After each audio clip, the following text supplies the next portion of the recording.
শিব ঠাকুরের ব্রত এই যে শ্রাবণ মাস, কি আর একটা সোমবার আছে তো আজকে রাধে। তো যাই হোক, আজকের এই যে সোমবার আমরা পালনই করেছেন অনেকে, কিন্তু এই যে বাবার ব্রত যারা পালনই করেছেন, এই একটা মাস অনেকে সোমবার করেছেন, কিন্তু কেন করেছেন বলতে পারবেন? পারবেন না। কৃষ্ণ প্রেম ভক্তি লাভের জন্য। বাবার ভজন করা মানে কৃষ্ণ চরণ পাওয়া। কারণ বাবা তো আশুতোষ, অন্যান্য পূজায় অনেক কিছু লাগে, আরে বাবার একটা কিছু তেমন বেশি কিছু লাগে না। হ্যাঁ, একটু দুধ, গঙ্গা জল, বেলপাতা, একটা বাতাসা হলেই হয়ে যাবে, আর কিছু লাগবে না। হ্যাঁ, তো এই বাবার চরণ সেবা করা কেন? বাবা তো বৈষ্ণব, আর ভগবান বলছে আমার থেকে আমার ভক্তকে যে বেশি ভালোবাসবে আমাকেই অচিরেই পেয়ে যাবে। আমরা করি কৃষ্ণ সেবা পূজা, আর আমার ভগবান কার পূজা করে? এই গো মায়ের শিব ঠাকুরের পূজা করে। হ্যাঁ, তাহলে ভোলানাথের চরণ সেবা করা মানে ভোলানাথের কাছে একটাই বস্তু চাইবে, হে ভোলানাথ আমার যেন তোমার মতো কৃষ্ণ প্রেম ভক্তি লাভ। হ্যাঁ, এর জন্য শিব ঠাকুরের ব্রত করা। তো আজকে সেই বাবা ভোলানাথের চরণ সেবা করছে আমার ভগবান। তাহলে ভগবান কতটা ভক্তকে ভালোবাসে এই জীবাত্মা পরমাত্মাকে আগে জানতে হবে। তো আজকে শেষের দিনে আমাদের সাথে যাবে কর্মফল, আর ওই মরা দেহটাকে বের করবে, বলবে না বলো হরি হরি বলো হরি হরি। ভালো করে ভেবে দেখেন মা, হরির নাম হলো কলির মানুষের সর্বশ্রেষ্ঠ নাম, আর এই নাম উচ্চারণ করলে তুমি ভব নদী পারাপার হবে। তো আজকে শুধু আমি নয়, আপনারা আশীর্বাদ করে যাবেন। আজকের পর বাবা একটা বছর অপেক্ষা করতে হবে, আর এই একটা বছরের মধ্যে বাবা কে থাকবো আর কে যাব এটা তো বলা যায় না। আগেকার দিনে নিয়মগুলো ছিল, আর এই আমাদের মতো মেয়েরা বাবা আমরা সব গন্ডগোল করে ফেলবো, বিশ্বাস করতেই চাই না। কিন্তু যে কজন আছেন চরণ ধরি আমি বলে যাই, চেষ্টা করবেন বাবা, বাড়িতে যদি গুরুজন আসে সবার আগে নিজের হাতে তাদের চরণ যুগল একটু ধৌত করে দেবে। অনেক মায়েরা প্রশ্ন করবেন, মৌমিতা সাধুগুরু বৈষ্ণব যদি না পাই, গুরুদেব দেহ রেখেছেন, গুরুদেবও বেঁচে নেই, তাহলে তাদেরও ব্যবস্থা করেছেন ভগবান। কি করেছে জানো? যদি যাদের ঘরের বাবা মা জীবিত আছে বা শ্বশুর শাশুড়ি জীবিত আছে, যারা হারিয়ে ফেলেছো বাবা মরার আগের দিন পর্যন্ত কাঁদলে তো আর পাবো না, যাদের আছে বাবা মা বা শ্বশুর শাশুড়ি, চেষ্টা করবে। আমার কথা নয়, ভগবান কৃষ্ণ তো সুদামাকে বলেছিল, সুদামা এই পৃথিবীতে সব থেকে বড় গুরু হলো যে যার ঘরের বাবা মা।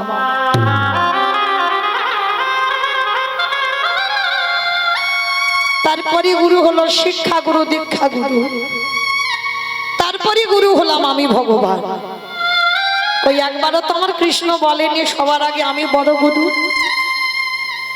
বাবা যে বড় হয় সে কোনোদিন মাথা তুলে বলে না আমি বড়। সমাজ যদি তাকে বলে বড় তো বড়। আর দেখবেন বাবা, বড় যদি হতে চাও সবার আগে বাবা ভক্ত পদতলে লুটিয়ে যায়। যেমন ভক্তদের চিনবে কি করে, ভগবান চিনবে কি করে? ভগবান চিনবে চরণে, আর ভক্ত চিনবে নয়নে।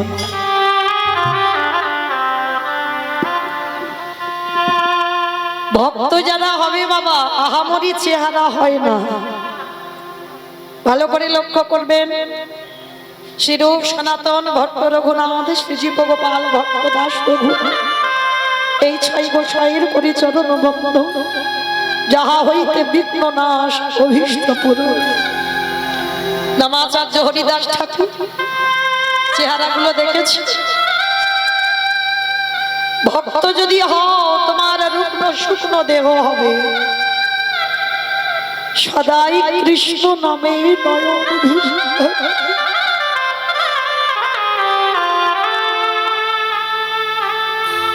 একবার কৃষ্ণ নামে যার হৃদয়টা দুলে ওঠে,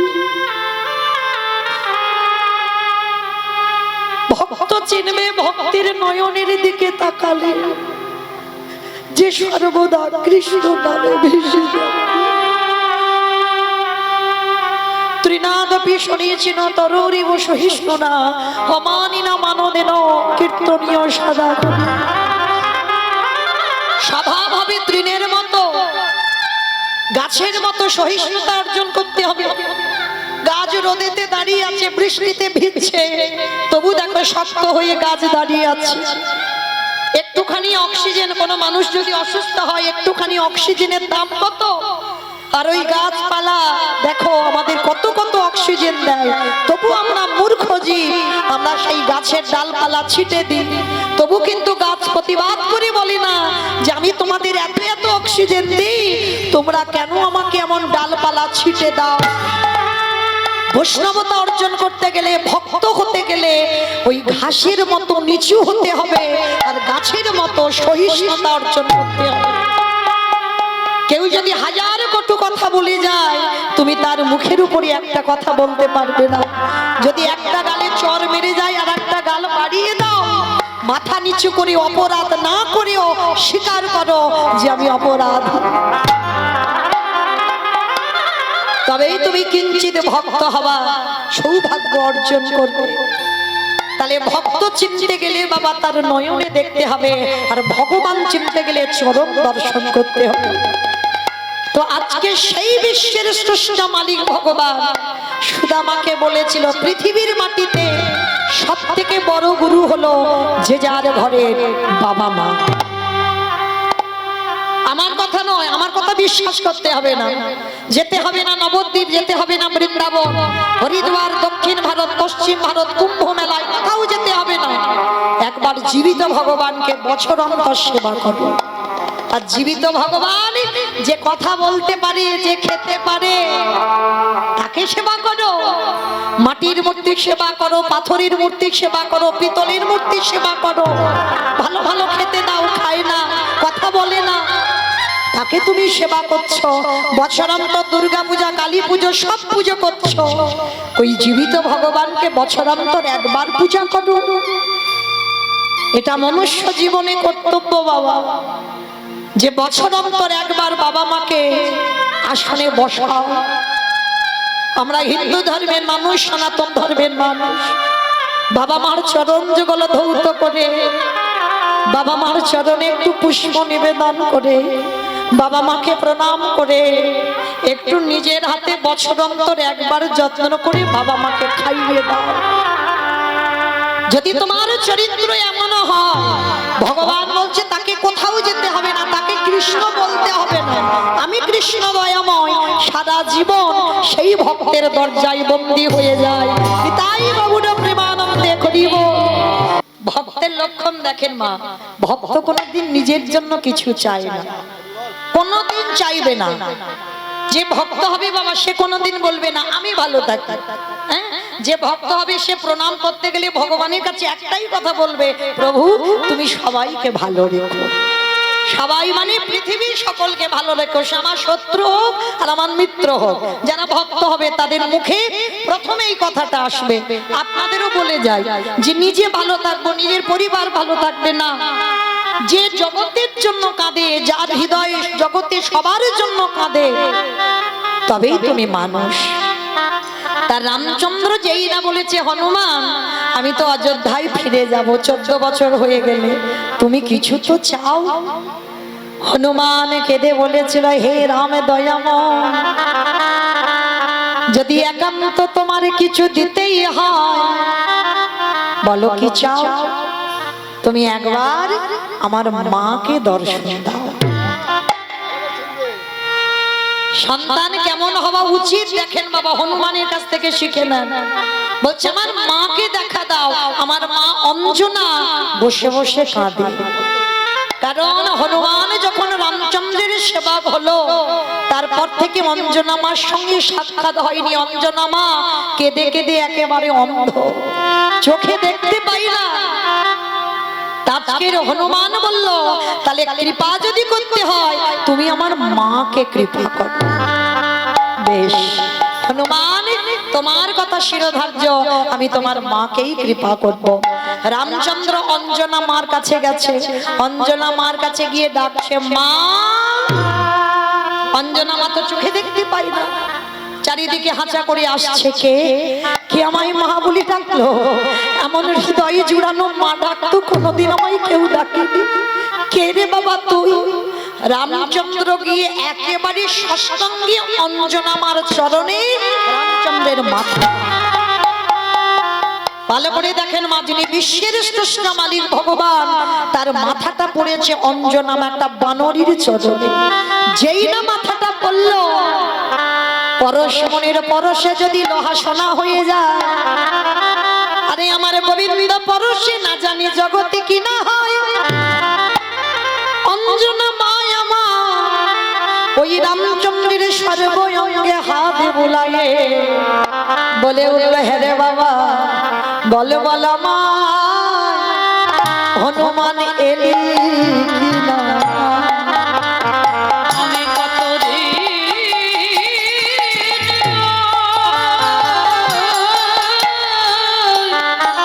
তুই কি আমার হনুমান এসেছিস?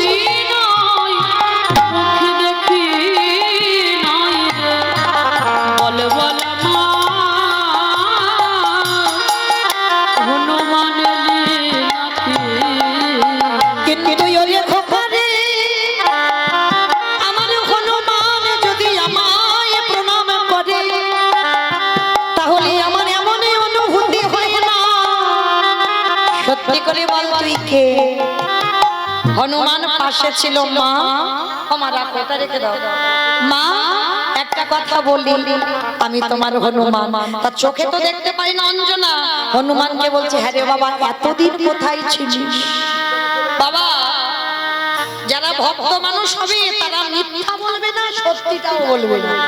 মানে এমন ভাবে কথা বলতে হবে যেটা মিথ্যা নয় আর যেটা সত্যিও নয়। তা অঞ্জনা মা জিজ্ঞেস করছে, হ্যাঁ রে হনুমান, আমার রাখো রাখো দিতে হবে না, হনুমান এতদিন তুই কোথায় ছিলিস? তো হনুমান বলছে, ওমা আমি তো তীর্থে গিয়েছিলাম। ভালো করে অনুভূতি রাখবেন, মিথ্যা বললো না, সত্যি বললো না, বললো আমি তীর্থে ছিলাম। বাবা তাহলে সত্যিও নয় আর মিথ্যাও নয়, কারণ যেখানে ভগবানের চরণে পরশে পড়ে সেইটাই তো তীর্থস্থান হয়ে যায়। আর সেই রামের চরণে তো হনুমান ছিল, ওই জন্য মা অঞ্জনাকে বলছে, মা আমি তীর্থে গিয়েছিলাম। তীর্থে? বলে হ্যাঁ।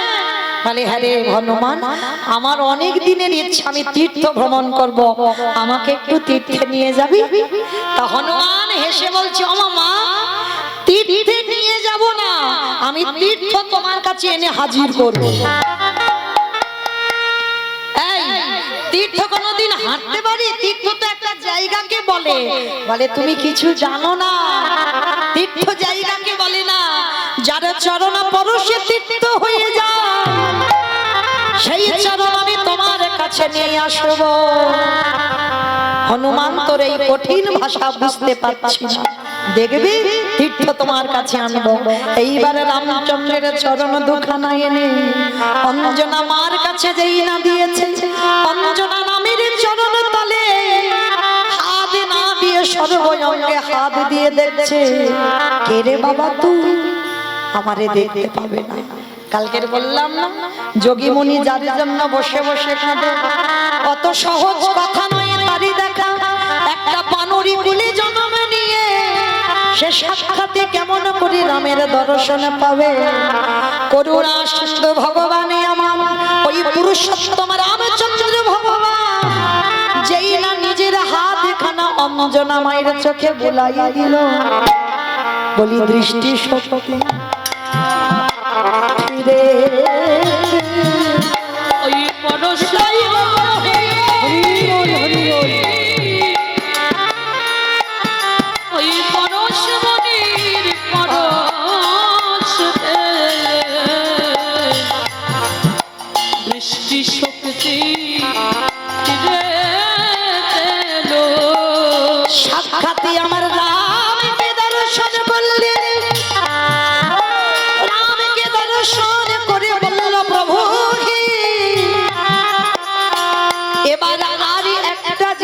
তোমার কাছে চাই।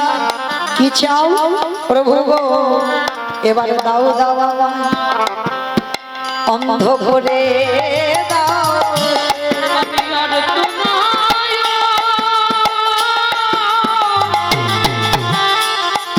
আমি আর তো নয়ন চাই না প্রভু, আমায় দাও দাও অন্ধ করে। রামচন্দ্র বললেন মা তুমি তো সবে দৃষ্টিটা পেলে আবার অন্ধ হতে চাইছো কেন?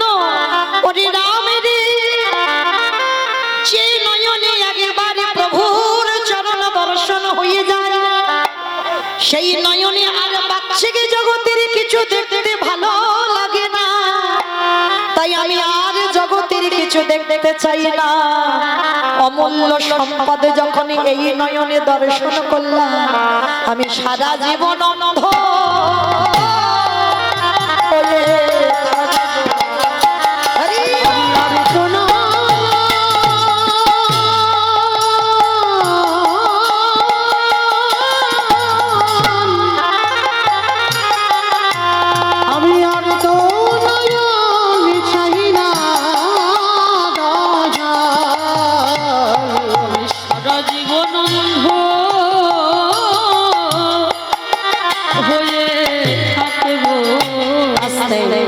সেই রামচন্দ্রকে টেনে এনেছিল হনুমান।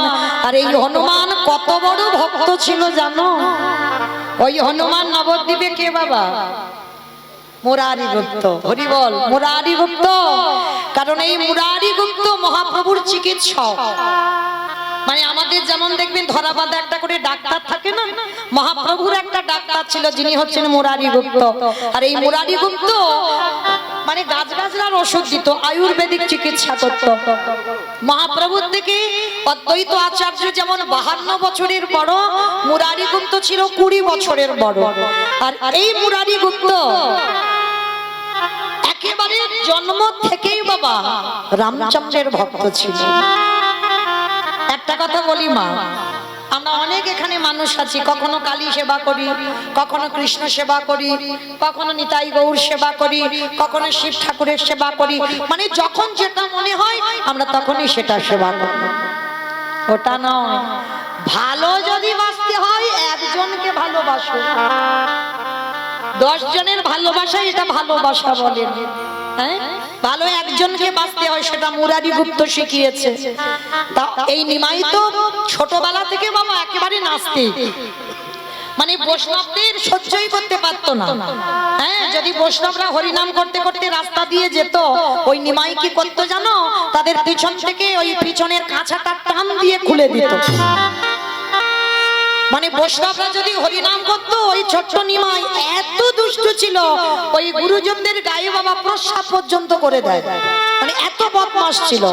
কৃষ্ণ ভক্ত তো তখন হলো যখন বাবার জন্য গয়ায় পিণ্ডদান করতে গেল ঈশ্বরপুরীর কাছে, যখনই দীক্ষা মন্ত্রটা নিল তারপরেই তো কৃষ্ণ প্রেমে বিভোর।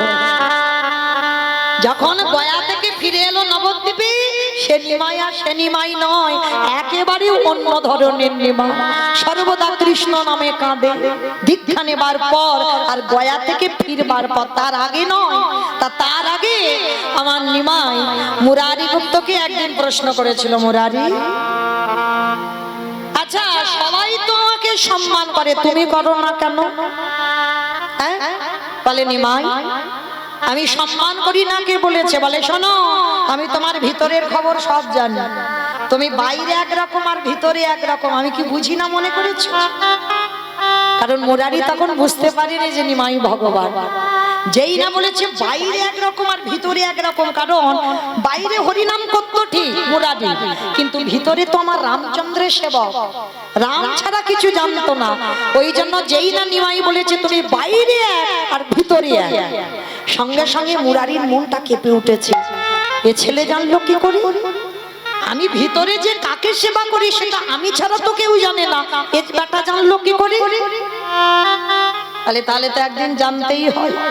এ কি করে জানলো আমার খোলের খবর? জানতে হয়। যখন বাবা গয়া থেকে ফিরে এসে উন্মাদ হলো তখন তো বুঝতে পেরেছিল নিমাই হলো কৃষ্ণ। তা আজকে সবাই নিমাইকে ভগবান রূপে প্রণাম করে, কিন্তু মুরারি গুপ্ত কোনোদিন করে না। 20 বছরের বড় বলে নয়, যেমন অদ্বৈত আচার্য তো 52 বছরের বড়, তবু প্রণাম করে নিমাইকে। কেন? নিমাই ভগবান, বিশ্বের স্রষ্টা মালিক, সবাই নবদ্বীপে প্রণাম করে, কিন্তু মুরারি গুপ্ত একদিনের জন্য প্রণাম করে। একদিন আমার নিমাই প্রশ্ন করেছিল, মুরারি সবাই প্রণাম করে, তুমি তো কোনোদিন আমাকে প্রণাম করো না। মুরারি কত জোরে করে বলল, হে দয়াময়, একান্ত যদি আমার প্রণাম তুমি গ্রহণ করতে চাও তাহলে ওই রূপে দাঁড়ালে হবে না, তুমি একবার রাম হয়ে দাঁড়াও দেখি। তাই গৌর হরিব ওই রূপে আরো ভালোবাসি, রাম হয়ে দাঁড়াও দেখি। তো মহাপ্রভু তো চমকে উঠেছে, মুরারি আমি কলিযুগে নিমাই, আমি রাম হব কি করে? ঠিক আছে, হবে না তো তাহলে আমার প্রণাম তুমি পাবে না। দয়াময়, এই দেহ মন প্রাণে জীবন যৌবন আমি রামের চরণে অর্পণ করলাম, আর একবারে যদি দেহ কারোর প্রতি সমর্পিত হয়ে যায়, আরে যে আমি এই দেহ কাউকে দুটো হাত দিয়ে প্রণাম করতে পারি না, কারণ এ প্রণাম আমার রামের জন্য, এ প্রণাম আমি তোমাকে করতে পারি না। সেই নিমাই মুরারি গুপ্তর বাড়িতে গিয়ে বলল, মুরারি গো, তোমার প্রেমে ভালোবাসায় আমি বড় সন্তুষ্ট হলাম, তাই আমি কথা দিলাম ওই মুরারির ঘরের সামনে যেই না বেদির উপরে আমার মহাপ্রভু দাঁড়িয়েছে, মুরারি চরণতলে বসেছে, যতক্ষণ না তুমি আমার তীর ধনুক নিয়ে দাঁড়াবে ততক্ষণ আমি প্রণাম করব না। এইবার ভক্ত বাৎসল্য ভগবান ভক্তের ওই আর্তনাদ সইতে না পেরে ওই মুরারি গুপ্তের দরজার সামনে আমার ভগবান তেমন ভাবে আজ দাঁড়াইল। হরিব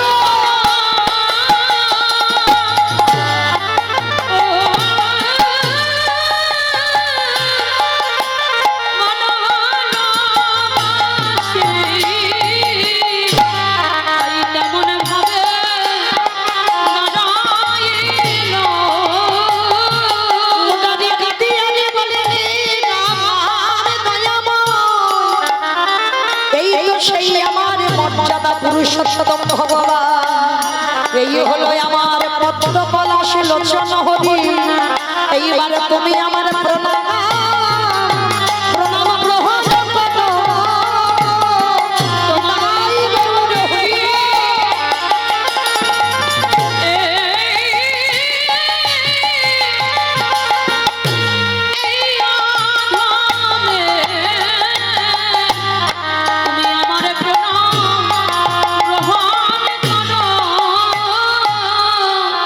তাহলে আজকের সেই ভগবান কৃষ্ণচন্দ্র রাজস্বায় যজ্ঞে যুধিষ্ঠির মহারাজকে বলেছিল যে জানো, আমি যে অপরাধটা করেছি, যে অপরাধের মাসুল আমি দিচ্ছি, ভক্তদের চরণ ধোয়াচ্ছি, ভক্তদের এঁঠো পরিষ্কার করছি, ভক্তদের এঁঠো গায়ে মাখছি, কেন না রাম অবতারে আমি নিজের হাতে রাবণকে বধ করেছি,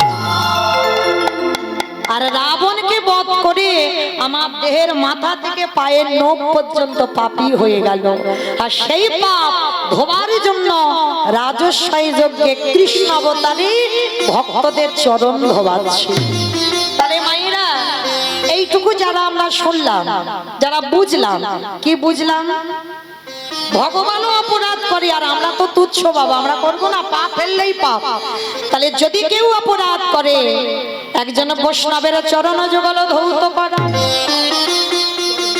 ওই ভক্তদের এঁঠো পাতা পরিষ্কার করো, ভক্ত সঙ্গ করো, ওই বৈষ্ণব সঙ্গ করো, ভক্তের চরণ ধুলা তোমরা অঙ্গে মাখো, আর যদি মানতে পারো সমস্ত কোটি কোটি জন্মের পাপ থেকে মুক্তি পাবো পাবো পাবো। এই বিষ্ণুপ্রিয়ার কথা একটু না বললে কম পড়ে যায়।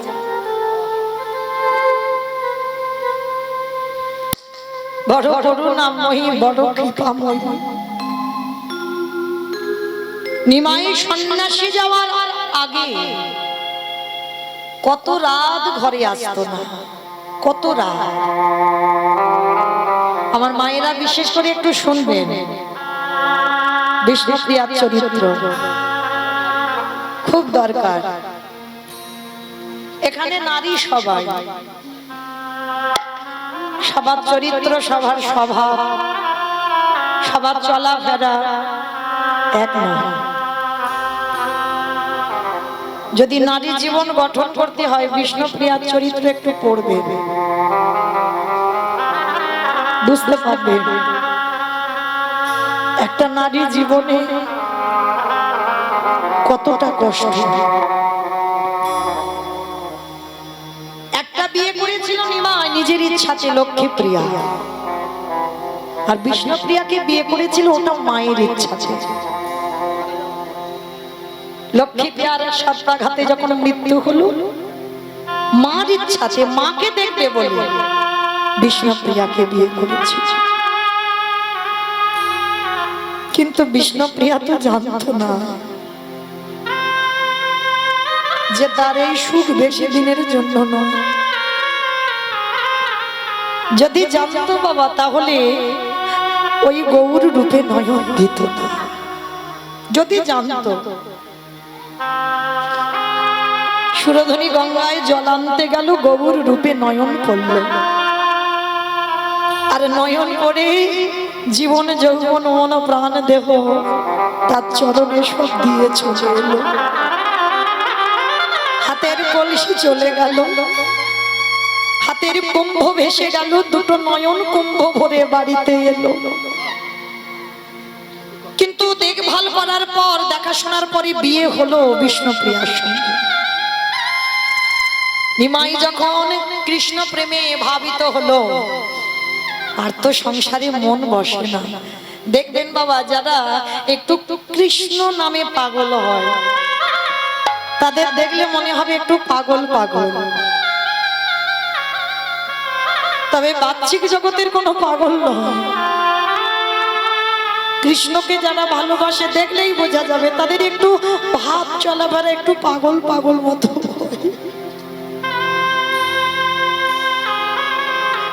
শ্রীবাসের ঘরে কীর্তন করতে করতে সারা রাত কেটে যেত, আর ওই ছোট্ট বিষ্ণুপ্রিয়া 14 বছর বয়স, কেঁদে কেঁদে বালিশ ভিজে যেত, কত রাত আসতো না।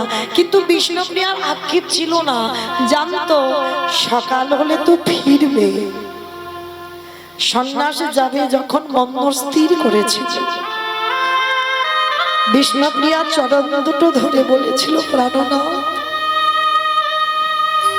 তুমি চলে যেও না, তুমি তো এমনি কত রাত আসো না, তাতে আমার দুঃখ নেই। আমি জানি সকালবেলা তো আসবে, নাই বা আমি রাতটুকু কষ্ট পেলাম, কিন্তু তুমি যদি সন্ন্যাসী হও তাহলে তো কোনোদিন আমার মুখ দর্শন করতে পারবে না, কোনোদিন তুমি জন্মভিটাতে আসতে পারবে না, চিরজন্মের মতো তোমাকে বিদায় দিতে হবে। বিষ্ণুপ্রিয়া কাঁদতো, নিমাই বলতো ঠিক আছে আমি কথা দিলাম, আমার মা না বললে আমি যাব না। আর আমার মা যদি কোনোদিন বলে দেয় যে নিমাই তুই চলে যা, সেদিন আমি যাব, তার আগে যাব না। সচিমা তো জানতো আমি কোনোদিন একথা বলবোই না। ওই যে বললাম যা কিছু ঘটে তারই চিত্রপটে, তার ইচ্ছা যদি হয় কেউ কিছু করতে পারে গো। আমরা মানুষ, আমরা বিশ্বাস করি না, কিন্তু পৃথিবীতে যা যা কিছু ঘটে সব আমার ভগবানের ইচ্ছাতে ঘটে। যেদিন আমার নিমাই সংসার ত্যাগ করেছিল পৌষ সংক্রান্তি, যেদিন আমরা একটু পিঠে পুলি সেবা করি, সবাই আনন্দে কাটাই, বাড়িতে এসে যত গরিব হোক একটু আদ্রু পিঠে পুলি হয়, সেই দিন নিমাই সংসার ছেড়েছিল। তো সেদিন সকালবেলা বিষ্ণুপ্রিয়া সুরধনী ঘাটে স্নানে গেছে, চরণ দিয়ে বিষ্ণুপ্রিয়ার নপুরটা খুলে গেছে। মনে রেখো মা, কয়েকটা সংকেত অশুভ। তোমার নাকের বেসর যদি খুলে পড়ে যায়, পায়ের নপুর যদি খুলে পড়ে যায়, এই লক্ষণগুলো ভালো নয়। হাতে থেকে সিঁদুর কৌটো যদি পড়ে যায়, এই লক্ষণগুলো শুভ নয়। তা বিষ্ণুপ্রিয়ার জীবনে যখন সকাল থেকে ঘটছে, তো সেদিন নিমাই মনে মনে ভাবলো, আজকের আমি আর আমার প্রিয়াকে ছেড়ে কোথাও যাব না, কারণ ওই দিন রাত্রে তো চলে যাবে। বলছে আজকের আমি সারা দিনটা আমার প্রিয়ার কাছে।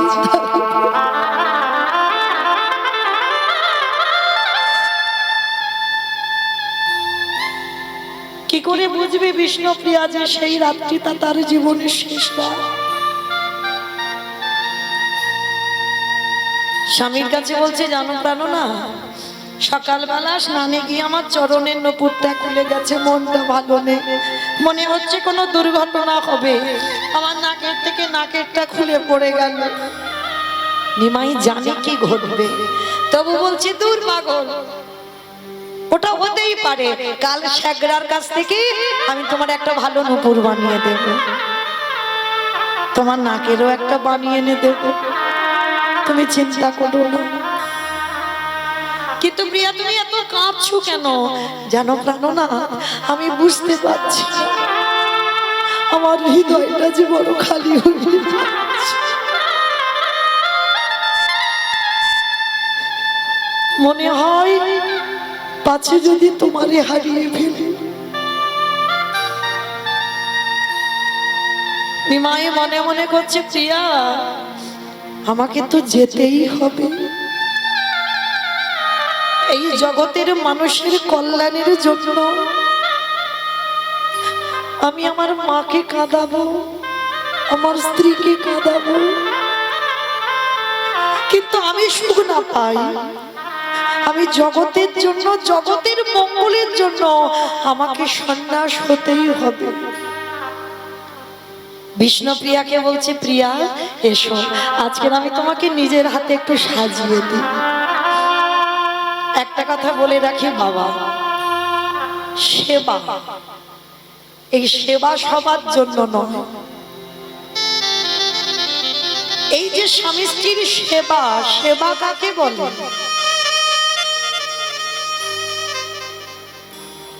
তেমন ভজনের মানুষ যে আমরা নই গো। নারী শুধু ভোগের নয়, নারী সেবার, নারী ভজনের, নারী সাধনা। চণ্ডী ঠাকুর করেছিল রামের চরণ ভজন, জয়দেব গোস্বামী করেছিল মা পদ্মাবতীর চরণ সেবা, বিল্লমঙ্গল করেছিল একজন বারবনিতা পতিতা চিন্তামণির চরণ সেবা, শ্রী শ্রী রামকৃষ্ণ পরমহংসদেব করেছিল মা চরণ শারদার চরণ সেবা, বিবেকানন্দ করেছিল নিবেদিতার চরণ সেবা। সেবা জানতে হবে, আর সেবা যারা জানে না অনেক কটু কথা বলবো, এগুলো জানতে হবে বাবা। গুরু চরণে বসে সারা রাত নিমাই বিষ্ণুপ্রিয়াকে সাজিয়ে দিল, কপালে সিঁদুর চন্দন, সিথেতে সিঁদুর, নয়নে কাজল, চরণে আলতা। নিজের হাতে নিমাই বিষ্ণুপ্রিয়ার চরণে আলতা পরিয়ে দিল। কি বাবা হবে সমাজে? পুরি বাবা স্ত্রীর পায়ে হাত দেব, দিতে নেই। যারা ভজন জানে, যারা সাধনা জানে, তাদের এগুলো বলতে লাগে না। নিমাই চরণে আলতা পরিয়ে দিল, চাপা ফুলের মালা দিয়ে খোপাতে পরিয়ে দিল, সারা রাত সাজিয়ে দিল। বিষ্ণুপ্রিয়ার নয়ন জলের হৃদয়টা ভেসে যাচ্ছে। কিন্তু ঘুমাচ্ছে না, না ঘুমালে আমি যাবো কি করে? বিষ্ণুপ্রিয়া যদি না ঘুমায় তাহলে যাবে কি করে নিমা? নিদ্রা দেবীকে স্মরণ করলো, নিদ্রা দেবী তুমি এমন করে নিদ্রা দাও যেন আমি প্রিয়াকে ছেড়ে যেতে পারি। যখন নয়নে ভর করলো নিদ্রা দেবী, বিষ্ণুপ্রিয়া ভয়ে কি করেছিল জানো? নিজের আঁচলটা নিমাইয়ের ওই ধটিতে আঁচলটা বেঁধে রেখেছে যাতে চলে না যায়। ভগবানকে কি বেঁধে রাখা যায়? কেউ যদি একবার চলে যাবে মনে করে, কারো সাধ্য নয় যে তুমি ধরে রাখতে পারো। যদি কেউ যাবে মনে করে তাহলে তুমি পারবে না ধরে রাখতে। ওই জন্য ভাবুকরা কি বলছে জানো? চলে যাই যদি বাঁধন ছিঁড়ে, কাঁদিস কেন মন?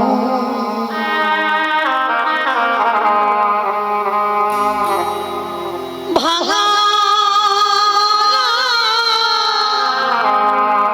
এ সংসারে আছে সর্বক্ষণ। চলে যাই যদি বাঁধন ছিঁড়ে, কাঁদিস না রে মন। ভাঙা গড়া এ সংসারে আছে সর্বক্ষণ। ওরে ভাঙা গড়া এ সংসারে আছে সর্বক্ষণ। হাসির পরে কান্নায় আসে, দুঃখের পরে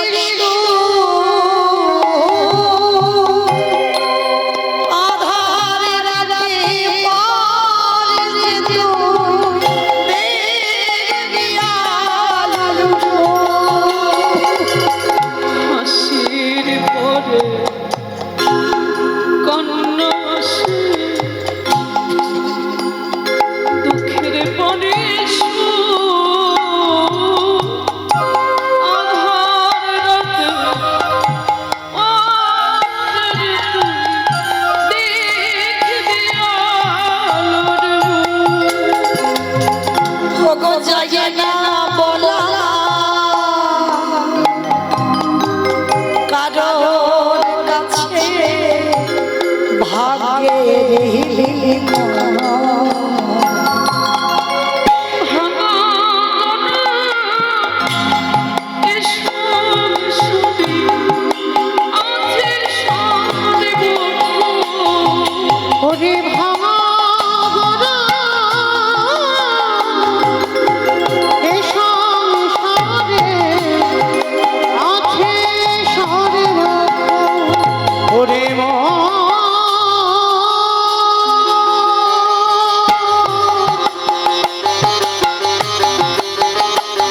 পাগলে মন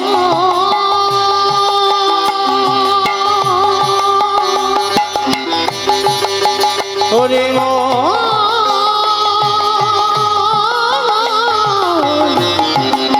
ওরে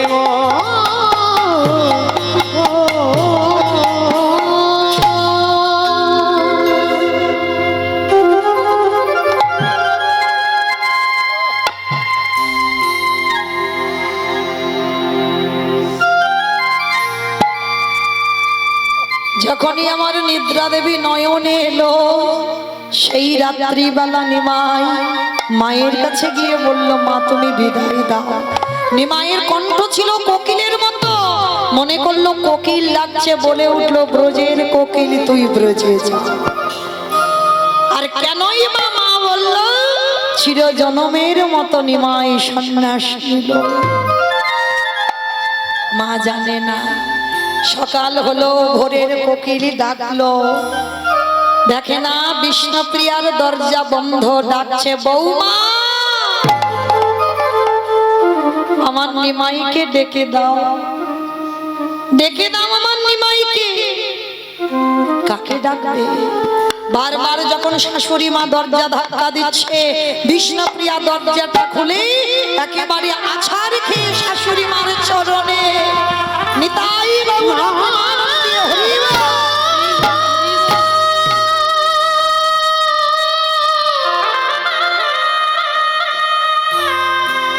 মাগো তোমার নিমাই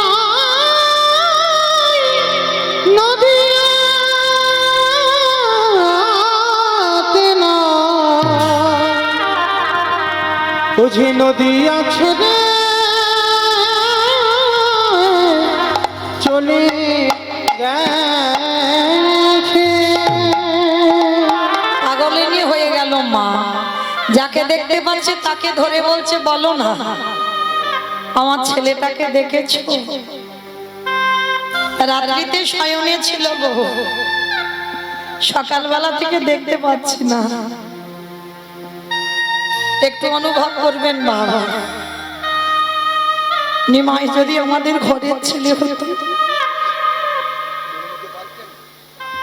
সে মায়ের দশাটা কি হয়? যে ছেলে রাত্রিবেলা ঘুমায়, সকালবেলা যদি আর দেখতে না পান, মা ডাক শুনতে না পান। বিষ্ণুপ্রিয়া সচিমার দশা দেখো, যাকে দেখছে বলছে, বলো না গো তোমরা দেখেছো আমার ছেলেটা কি? আমার ছেলেটা কোন পথ দিয়ে গেছে আমি দেখতে পাচ্ছি। যখনই বলছে দেখতে পাচ্ছি না, সেই বিষ্ণুপ্রিয়া এসে বলল, মা তুমি কেঁদো না, তোমার নিমাই আমাকে তোমাকে কাঁদিয়ে সারা নবদ্বীপবাসীকে কাঁদিয়ে সন্ন্যাস নিয়েছে। আর সেই সন্ন্যাস নেবার পর একটা দিন এসেছিল বাবা বিষ্ণুপ্রিয়ার কাছে। বিষ্ণুপ্রিয়া তাকাইনি, কারণ তাকালে কৃষ্ণ ভজন নষ্ট হবে। তাহলে ভালো করে বিচার করে দেখেন, এই বিষ্ণুপ্রিয়ার জন্যই কিন্তু নিমাইয়ের সন্ন্যাস, না হলে সন্ন্যাস ধর্ম থাকতো না, ভজন নষ্ট হতো।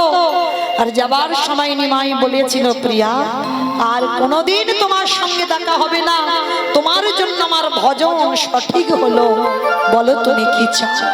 অন্য কিছু চাইল না, বিষ্ণুপ্রিয়া চেয়েছিল তোমার চরণের খড়ম দুটো মাইল।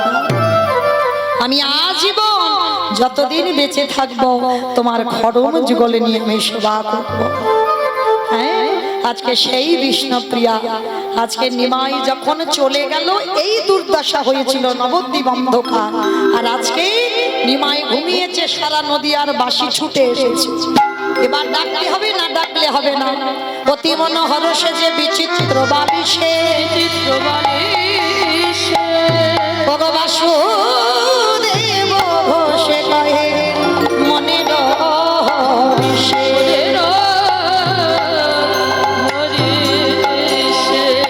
বাসুদেব ঘোষে কহে এইবারে লীলা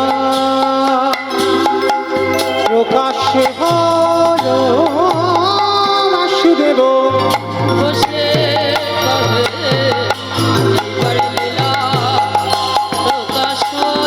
বাসুদেব ঘোষে কহে এইবার লীলা প্রকাশ হলো। বাসুদেব ঘোষে কহে এইবার লীলা প্রকাশ হলো। হলো রে বাসুদেব বসে শ্রীকৃষ্ণে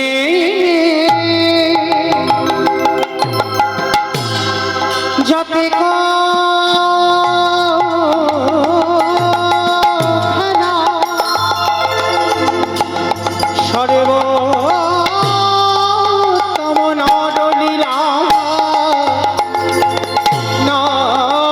কুতাহরেশ্বর গোপবেশ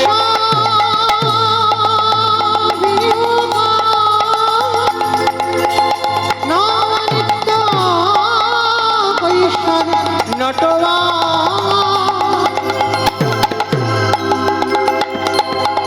নরনীলা তাহারি অনুরোধ এই বৃন্দাবনের কি লীলা, বৃন্দাবনের কি খেলা, জয় রে লীলা রে বলিহারি জয়। কৃষ্ণ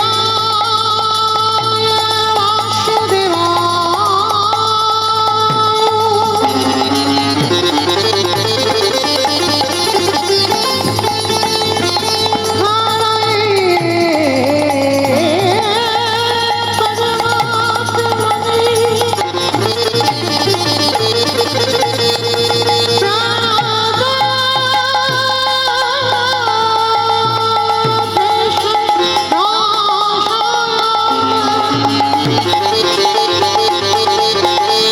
গোবিন্দ তপ্ত কাঞ্চনে গৌরাঙ্গী রাধে বৃন্দাবনেশ্বরী শোভানুসুতাং দেবী তাকে প্রণমামি হরি।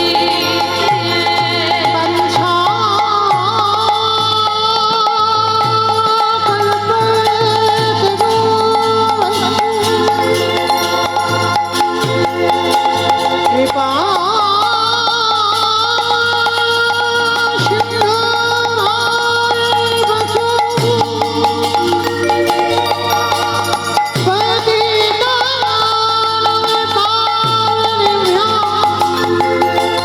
সকল বৈষ্ণব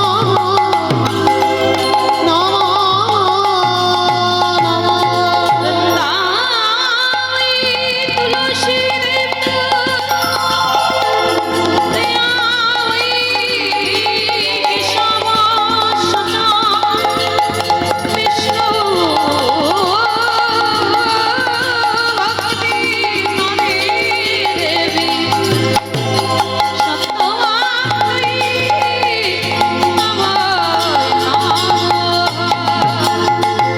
वन्दे माधव नन्दकुमारं वन्दे राधा गौरगोपाल वन्दे माधव नन्दकुमारं वन्दे राधा गौरगोपाल शिरे शिखे पा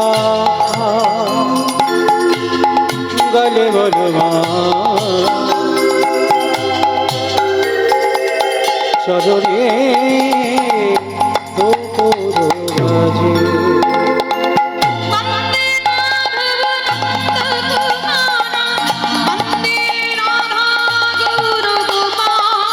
এই কথাটা বাবা সচরাচর জগতে দেখা যাবে না। শিক্ষিক ক্রমে ভুজাঙ্গিনী নাহি দুকোষ, মানে শিখি মানে কি? শিখি মানে নাকি কাক, শিখি মানে ময়ূর, আর ভুজাঙ্গিনী মানে সাপ। হ্যাঁ, শিখি করে মানে কোলে, মানে ময়ূরের কোলে, মানে ভুজাঙ্গিনী মানে সাপ। দেখে মনে হচ্ছে যেন ময়ূরের কোলে সাবে নাচিছে। আমি এমন লীলা দেখি নাই গো,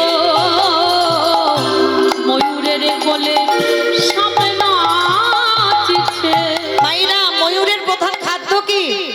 মুড়ি মুড়ি সাপ। ময়ূরের প্রধান খাদ্য সাপ। তাহলে দেখো, সাপ আর ময়ূর একই জায়গায় শয়নে আছে। কেন? ভগবানের মাথায় চূড়ায় ময়ূরের পালক খোলা আছে আর রাধারানীর মাথার বেনিটা পড়ে আছে, এমন ভাবে পড়ে আছে দেখে মনে হচ্ছে শিখে ক্রমে ভুজাঙ্গিনী নাহি দুঃখ সর্ব। এই যমুনার জলে তীরে ওগো ডুবাবো লোক।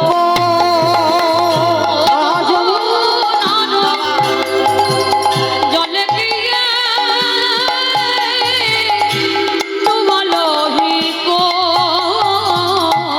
এইটা আমি বলবো না বাবা, এটা যারা গুরুচরণ ভজন করেছেন একটু ভিতরের কথা তো, মানে এমন ভাবে শয়নে আছেন দেখে মনে হচ্ছে সাপ আর ময়ূর একই জায়গায়। আবার বলছি ওই যমুনারও ডুবাওলো কোক মানে রাজহাঁস, হ্যাঁ মানে এমন ভাবে গোবিন্দের হৃদয়ে চড়ে বেড়াচ্ছে, আজার হৃদয়েতে আজ চড়ে বেড়া। আজ হৃদয়েতে চলে আবার আর একজন সখী বলছে শোন শোন, আমি একটা নতুন জিনিস দেখলাম। কি জিনিস? অরুণে মিলিয়ে কই নাহি ভাগে ভগবতী মিলে কো কহি নাই ভা। অরুণ তিমিরে মানে অন্ধকার আর আলো, মানে অন্ধকার এলে তো আলো চলে যাবে আর আলো এলে অন্ধকার চলে যাবে, কেউ কারোর কাছে থাকবে না। কি মা, সেটা তো বাস্তবে হয়। যদি আমাদের এই দিন শেষ হয়ে যায় অন্ধকার আসবে, আর অন্ধকার যদি শেষ হয়ে যায় আলো আসবে। কিন্তু রাধা গোবিন্দ শয়নে আছে দেখে মনে হচ্ছে অরুণ তিমিরে, তিমিরে মানে অন্ধকার, অরু মানে সকালবেলার সূর্য, মানে আলো আর অন্ধকার যেন একই জায়গায় আছে। ওই জন্য বলছে অরুণে তিমিরে কই নাহি ভাগে আবার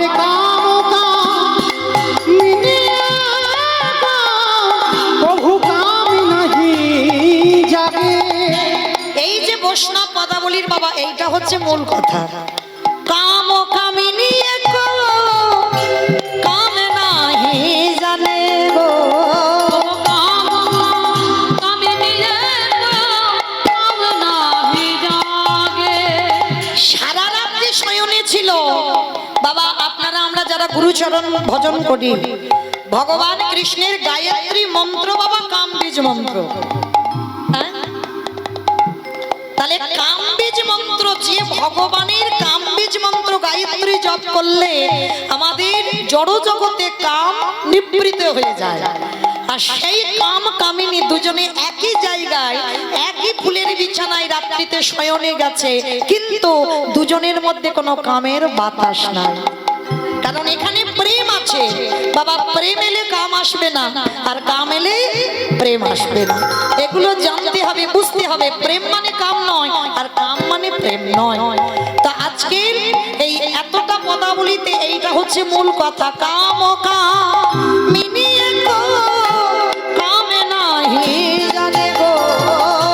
কাম কামিনী কাম নাহি জাগে গো। চাঁদে চাঁদে কমল কমল এক মেলি গো।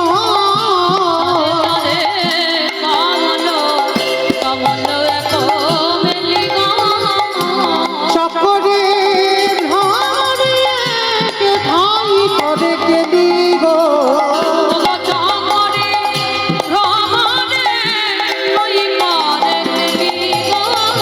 এবারে জ্ঞান দাস দিলে দোহার কেলি গো।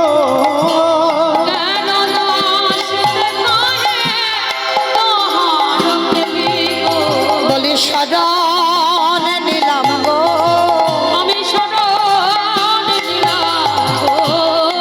বলি আমি ওই শরণে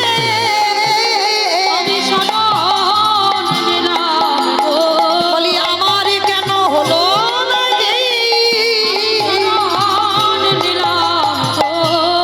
আসতে ভালো করে ভাবেন বাবা, ললিতা বিশাখা এরা তো দর্শন করেছেন, আজ এই পদকর্তা বৈষ্ণব পদাবলীটা লিখেছেন জ্ঞান দাস। তাহলে কোন রাজ্যে বসে বাবা তার সাধনাটা কেমন,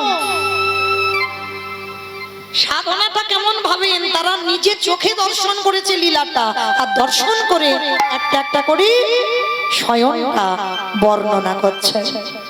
এমন সময় ললিতা বিশাখা বলছে, দেখ দেখ আর যে রজনী নাই, প্রভাত হয়েছে, জাগ বিশ্বভানু রাজনন্দিনী মোহন যুবতী রাজ।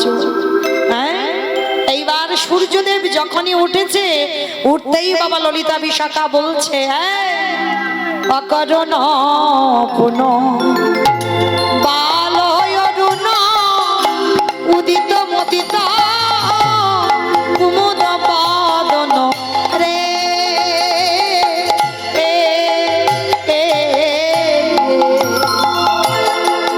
অপরুণ পুন বালো অরুণ উদিত মদিত কুমুদ বদন রে।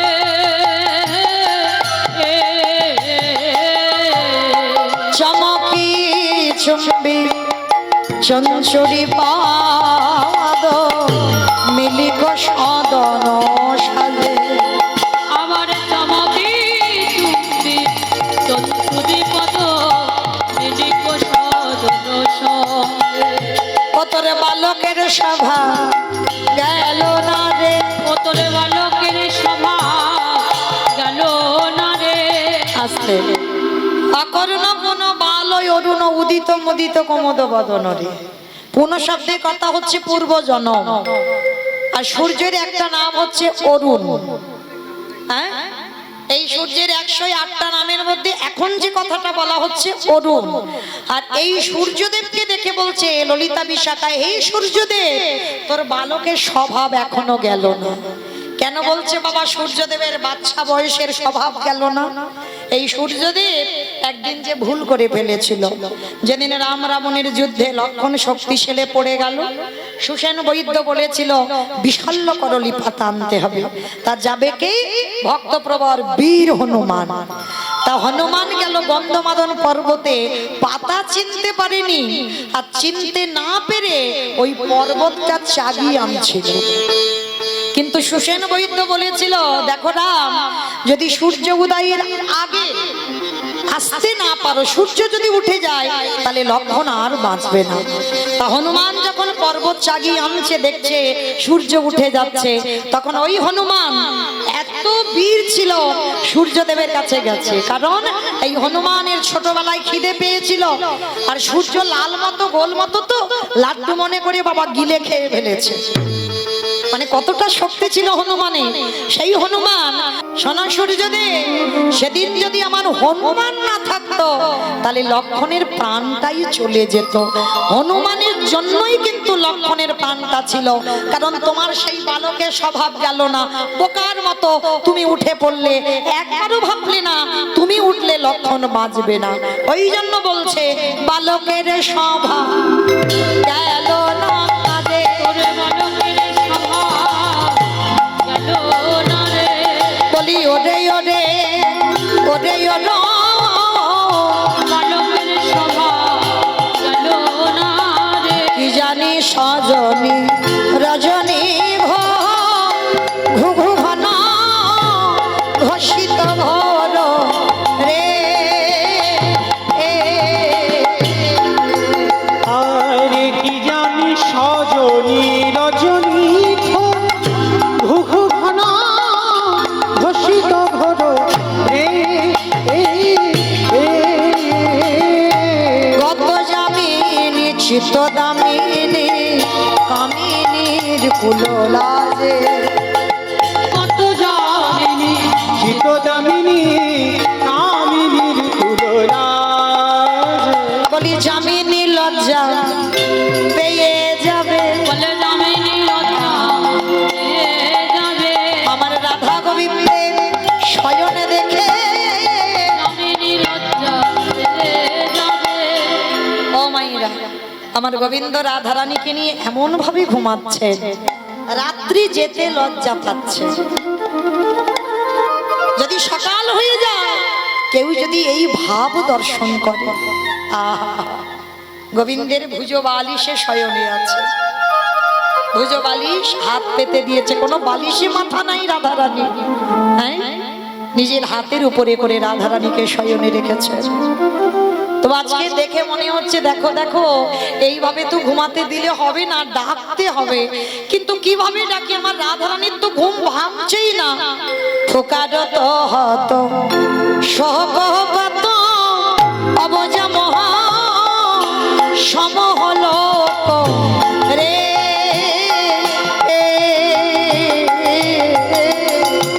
আর ফুকারত হত শোক অবজাগব সব হুলক রে। সুখ সারি কপি কাকলি নিধুবনে ভরিলা যে। অবশুভ সারিত কাকলি ভুবনে মরিলা।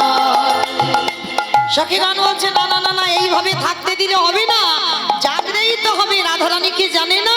বিপত্তি পড়ল যুবতী বৃন্দ, গুরুজনা গতি কহব মন্দ। বিপদে কাঁদল যুবতী বৃন্দ, গুরুজনগতি কহনে আনন্দ। বলি জগদানন্দ সদস্য বিরাস, রসবতী রসেলা যে।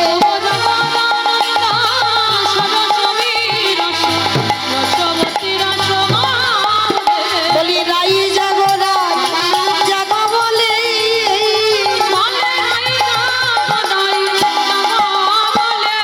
বলি আর তো নিশ্চয় নাই রাধে। রাধে এবার তো যা। চারিদিকে খবর দেওয়া হলো, পশু পাখি কীট পতঙ্গ ভ্রমর ভ্রমরী ময়ূর ময়ূরী সবাইকে খবর দিচ্ছে, কিন্তু রাধারানীর ঘুম আর ভাঙছে না। এবার কি করে রাধারানী যদি না জাগে, আমার গোবিন্দকে জাগাবে কে? কে গো মায়ের, আমাদের সামর্থ্য আছে, সাধ্য আছে, সাধনা আছে যে আমরা গোবিন্দকে জাগাবো? গোবিন্দকে জাগাতে আমার রাধারানী পারে। তাহলে রাধারানীকে তো আগে জাগাতে হবে। সঙ্গে সঙ্গে সখীরা চারিদিকে খবর দিয়েছে, দশ দিশ নিরমল ভেল বল দশ দিশ ভেল বড় ওগো সখী গণ মনে গণ উঠো এলে তারা। সখী গণ মুনি গণ উঠায় তারা। আমরে কোকিল ডাকে অবডালিতে বসিয়া কি কহে মধুর। অবডালিতে বসিয়া কি কহে মধুর। দশ দিশ নিরমল ভেল পরমা। ডাকা ডালে বসি ডাকে কপত কাপতি। রাখা ডালে বসে ডাকে কপত কাপতি। ওগো তারা গণ শোনে লুকায় হলো তারা পতি। তারা গান শুনে উদয় গণমারপতি। দশ দিশ নিরমল ভেল পরমা। ময়ূর ময়ূরী ভ্রমর ভ্রমরী কপত কপতি সবাইকে ডাকছে, তবুও মা রাধারানীর নিদ্রা ভঙ্গ হচ্ছে না। কপতি মুখ দিয়ে ডাকছে, ময়ূর ময়ূরী ডাকছে, ভ্রমর ভ্রমরী গান করছে, তবু নিদ্রা ভাঙছে না। ও মায়েরা, আর তো বেশিক্ষণ নয়, আমার যাবার বাঁশিও টিক টিক করে বেজে যাচ্ছে। চলে যাব, আবার কবে আপনাদের সঙ্গে দেখা হয় বলা তো যায় না। বাঁশি বাজলে চলে যেতে হবে। তো এর মধ্যে যখন সবাই আমরা একত্রিত হয়েছি, একটা কথা মনে রাখতে হবে, আবার একটা বছর পরে আমাদের এই যে রাধা গোবিন্দের যুগল আমরা যে দেখব, এই গ্যারান্টিটা তো কারোর জীবনে নেই। তো যখন আজকে যোগ এসেছে, মা যাতে বিয়োগ না হয়, আপনাদের কাছে আমার একটা নিবেদন, কালকে থেকে আর কেউ, আমার এই কমিটি দাদারা বলো আর আমি বলো, আপনাদের কাছে কেউ ভিক্ষা করব না। কারণ আজকের এই যে শেষ দিনের শেষ কীর্তনী আমি, শেষ ভিক্ষাও আমার, আবার একটা বছর পর। তা আপনাদের কাছে আমার করজোর করে বিনীত নিবেদন, যার যেমন সামর্থ্য হবে, যার যেমন ক্ষমতা হবে, আমার এই কমিটি দাদা ভাইরা আপনাদের কাছে যাবেন, তো আপনারা কিঞ্চিত ওদেরকে দান করবেন। আপনাদের দান যেন ভগবত সেবার কাজে লাগে, ভক্ত সেবার কাজে লাগে। কারণ এই ভক্ত সেবা দিতে গেলে অনেক অর্থের দরকার বাবা। অনেকে হয়তো এই হরিনাম যজ্ঞের জন্য ভিক্ষায় যায়, অনেকে অনেক কটু কথা বলে, ওরা পেটে খাওয়ার জন্য করে, টাকা ব্যাংকে জমিয়ে রাখে, তার মানে ইন্টারেস্ট তুলে তুলে কর্ম করে, অনেকে অনেক কথা বলে। কিন্তু বাবা, একটা অনুষ্ঠান চালাতে গেলে অনেক অর্থের প্রয়োজন হয়। আমরা দূর দূরান্ত থেকে ভক্তরা আসছি, আমাদেরও প্রয়োজন, কারণ আমার তো কাছাকাছি বাড়িও তো নয়, অনেকটা দূরের মানুষ আমি। তা আপনাদের কাছে আজকের মতো শেষ বেলার মতো আপনাদের কাছে একটু ভিক্ষার আঁচল আমি পাতবো। যার যেমন ক্ষমতা আছে, যার যেমন সামর্থ্য আছে, আমার একটু ভিক্ষার আঁচলে দেবেন। তবে দিতে গেলে মা একটু বেশি বেশি দিও, কেমন? কারণ আর তো কালকে থেকে মৌমিতা ভিক্ষা করবে না, হ্যাঁ, কারণ আমি একটু বড় লোক ভিখারি, তো ওই যে কম কম নিই না, একটু বেশি বেশি দিতে হয়। তো আমার জন্য নয়, আমার ভগবত সেবার জন্য, কমিটি দাদা ভাইদের হাতে তুলে দেওয়ার জন্য।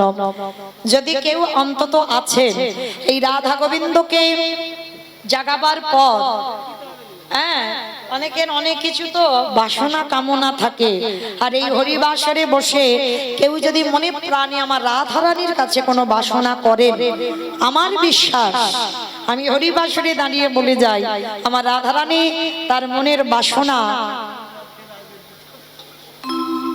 পূর্ণ করবেন।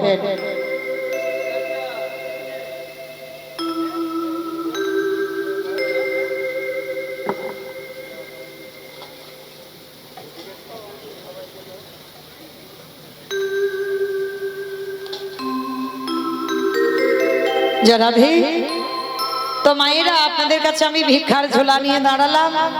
যদি একটু বেশি কিছু কেউ পারেন, মানে কম কম নয়, আমার দাদা ভাইরা তো যাচ্ছেন আপনাদের কাছে, আজকে শেষ বেলার মতো একটু দিয়ে দেন, আর কালকে থেকে দিতে হবে না, কেমন? আর যদি কেউ যান, আপনারা যান, আমার দাদা ভাইরা যাচ্ছেন, সবাই কিন্তু দেবেন মা, কেউ কিন্তু বইমুখ করবেন না। সবাই যদি বাবা কিছু কিছু দেন, তাও কিন্তু অনেক, কারণ এখানে সকালবেলা অনেক ভক্ত উপস্থিত হয়েছে। যাই হোক, আমার এই দাদা ভাই খুব পরিচিত, কি জানো জায়গাটার নাম? বাণীনাথপুর। বাণীনাথপুর আমার বহু পুরানো হরিবাসর। এখন হয়তো যেতে পারি না, কারণ আমার দাদা ভাইদের কীর্তনটা বৈশাখ মাসের দিকে হয়তো, ওই জন্য যাওয়া যায় না। তবে এসেছি অনেকটা বছর। তো আমার দাদা ভাই 51 টাকা দিয়েছেন আমার গোবিন্দ সেবার জন্য, আমার রাধারানী যেন ভক্তের মনোবাসনা পূর্ণ করেন। আর এক দিদি ভাই 110 টাকা দিয়েছেন গোবিন্দ সেবার জন্য।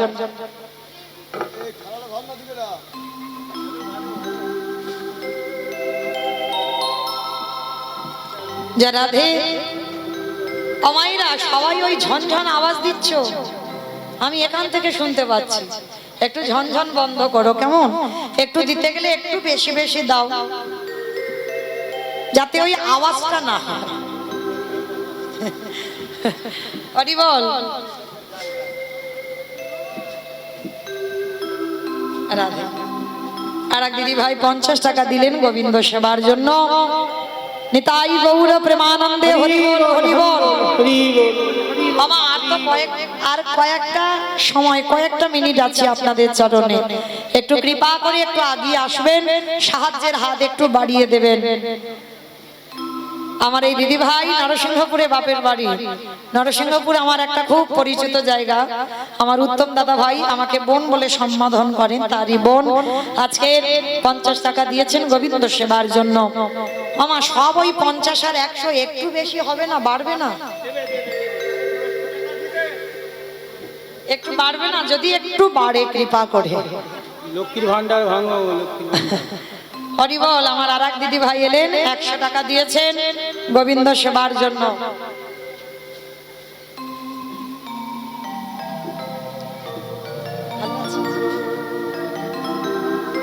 রাধে। আমার আর এক দাদা ভাই, আমাদের খুব আপন কাছের মানুষ। তো ওই দাদা ভাই 100 টাকা, জায়গাটা কোথায়? হ্যাঁ, স্বাধিকার দেওয়ার থেকে এসেছেন। ওখানে আমি দাদা ভাইদের ওখানে কীর্তন পরিবেশন করেছি, কুঞ্জ বর্ণন উত্তর গোষ্ঠ। তো যাই হোক, আবার এখানে এসে 100 টাকা গোবিন্দ সেবার জন্য দিয়েছেন। প্রেম সে বলো নিতাই গৌর প্রেমানন্দে হরি বল। হরি বল, হরি বল। আমার সব তো বাইরের লোক আসছে, গ্রামে কেউ নেই। কি গো, মানিকনগরে কেউ নেই দেবার মতো? সব ওই খুচরো ঝনঝন হচ্ছে। একটু বেশি কেউ তো আসো অন্তত। আমি তো রোজ রোজ ভিক্ষা করি না, আজকের প্রথম এসেছি। কালকের একটু করেছি আর আজকের পর তো কালকের আর আসবো না। তাহলে এই আপনাদের মানিকনগরে যদি কেউ একজন থাকে, অন্তত আমার গোবিন্দ সেবার জন্য একটু ভিক্ষার আঁচলে একটু কিছু দিয়ে যান, তবে একটু বেশি কিছু দেন, না হলে কমিটি দাদা ভাইরা আমাকে আর আনবে না।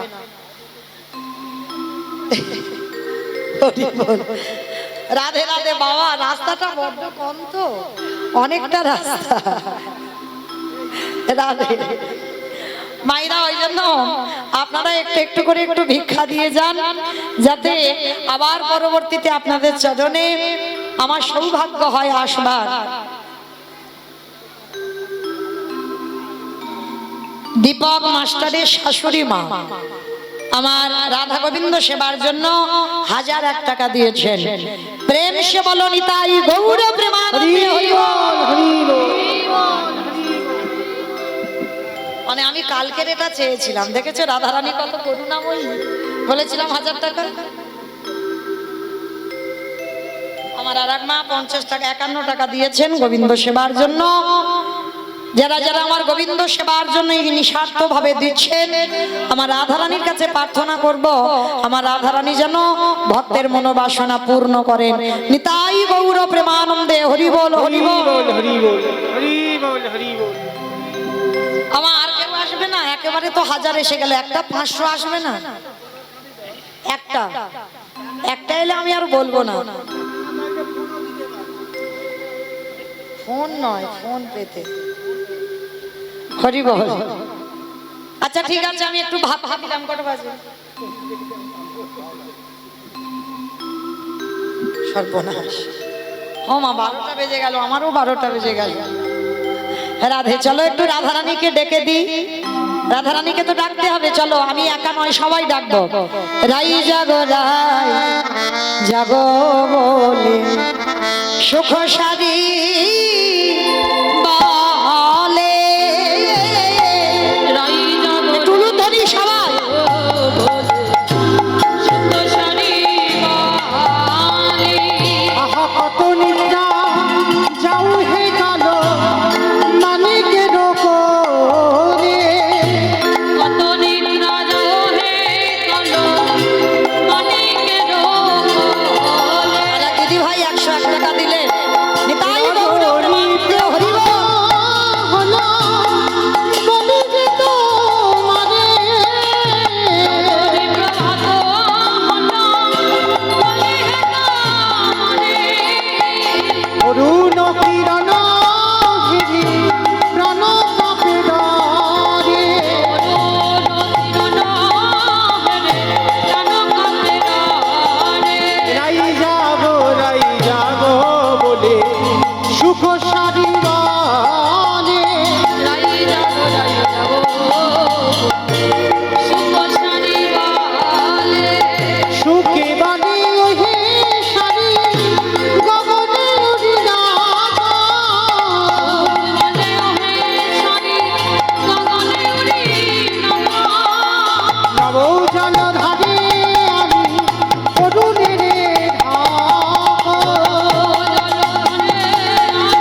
চরণ যুগল ধরে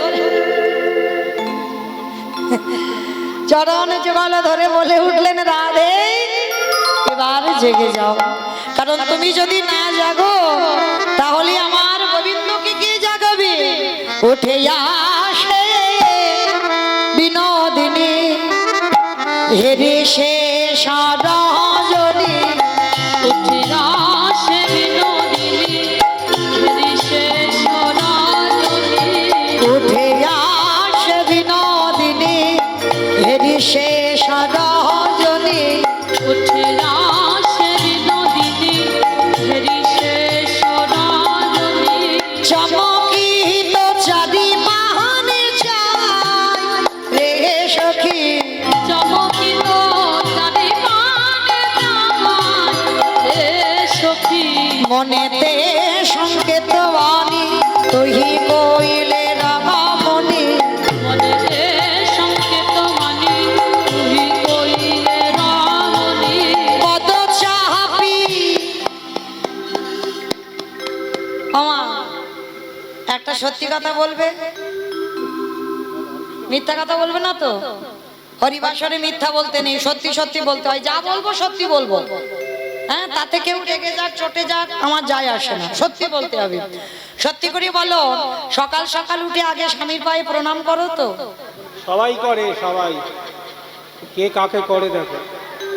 কেউ করে না। আচ্ছা তোমরা বলতে পারবে না, বাবা আপনারা বলেন তো প্রণাম করে? স্বামীতেই করে, হ্যাঁ করতে হবে তো। একটু আগে কি শুনলেন?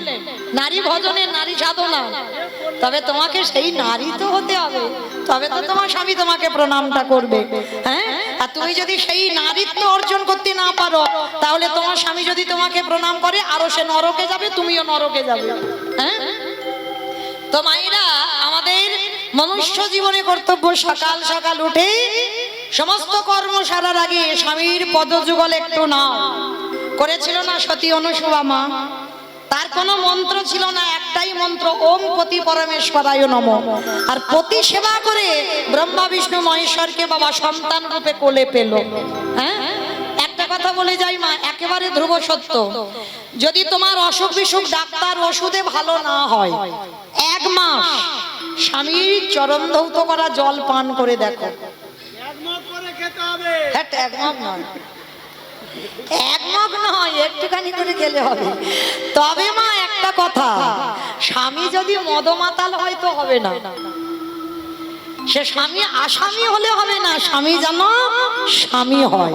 সব স্বামী তো স্বামী নয়, সব সহধর্মিনী সহধর্মিনী নয়। এখানে সবাই বউ, এখানে স্ত্রী, সহধর্মিনী অর্ধাঙ্গিনী একটা খুঁজলে মিলবে কি তা সন্দেহ। হ্যাঁ, এইগুলো তো জানতে হবে, তবে তো আমি কথাটা বলবো। হ্যাঁ, তাহলে আসামি সেবা করলে হবে না, স্বামীর চরণ সেবা করতে হবে, তাহলে তোমার সমস্ত ব্যাধি থেকে তুমি মুক্তি লাভ করবে। আচ্ছা মা, এটা সব বাদ দাও। আচ্ছা, ওই স্বামীকে সেবা দিয়ে তবে খাও তো, এইটা করো। আচ্ছা ভাবো, স্বামী যদি রোজ 4টের সময় আসে, আমি রোজ 4টের সময় খাবো? হ্যাঁ, স্বামী কেরালায় থাকে, তাহলে কাকে খাওয়াবো? এটাও তো ভাবতে হবে।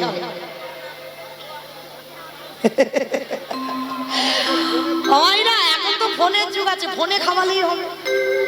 হরি বল, রাধে। তাহলে মায়েরা, যারা সতী নারী হয়, এটা আমার কথা নয়, রাধারানী শেখালো। কারণ গুরুজন যদি ঘুমায়, গুরুজনদের কি করে ডাকতে হয় মা? স্বামী যখন ঘুমায় একটু বেলা হয়ে যায়, আর আমরা নারী জাতিরা একটু সকাল সকাল উঠতে হয়, সংসারে যাবতীয় কর্ম করতে হবে, আর স্বামীরা একটু বেলা করে ওঠে। আচ্ছা, যাদের স্বামী একটু বেলা করে ওঠে, স্বামীদের কি করে ডাকো গো?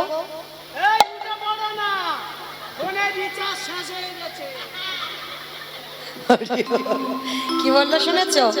বলে এই উঠে পড়ো না, ফোনের রিচার্জ শেষ হয়ে গেছে। আছে অনেক মেয়েদের কণ্ঠটা এত কর্কশ বাবা, সে ঘরে যেন পাখি পক্ষীও বসবে না, সকালবেলা ডাক দেয়, কি গো এখনো মোষের মতো ঘুমাচ্ছ? কিন্তু আমি ডাকি না, সত্যি বলছি বাবা, পিষে ফেলে আমার। আমি মিথ্যা কথা বলবো, আমি সত্যি বলছি, মা কালী দিবি, আমি ডাকি না। বলে উঠে ঘরটা মুছে। হরি বল।